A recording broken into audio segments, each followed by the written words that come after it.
கிறிஸ்துவுக்குள் அன்பானவர்களே, இந்த காணொளியை நீங்கள் பார்த்திருப்பீர்கள் என நம்புகிறேன். இங்கும் இந்த பார்வையில்லாதவர்கள் தங்கள் உரத்த குரலில் பொதுமக்கள் கூடும் இடத்தில் தேவாதி தேவனை துதித்து பாடுகிறார்கள். நாம் நம்முடைய அழகான இரு கண்களால் இந்த உலகத்தை பார்க்கிறோம்.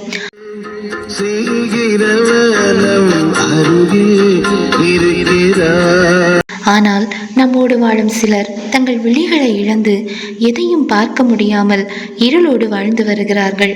ஆனாலும் அவர்கள் வாழ்க்கையில் ஒளி இல்லை என்று நாம் சொல்லிவிட முடியாது. ஏனென்றால் தேவன் அவர்கள் ஒளியாக இருக்கிறார். யோவான் 20:29 காணாமல் இருந்தும் விசுவாசிக்கிறவர்கள் பாக்கியவான்கள் என்கிறது. நாம் எல்லாம் இருந்தும் பல வேளைகளில் தேவனை சந்தேகப்படுகிறோம். ஆனால் இருளோடு வாழ்ந்தும் அவர்கள் முழு இருதயத்தோடு தேவனை நம்புகிறார்கள். அன்பானவர்களே, நம் கண்கள் திறந்தே தான் இருக்கிறது. ஆனால் நம் இருதயமோ பல வேளைகளில் பூட்டப்பட்டிருக்கிறது.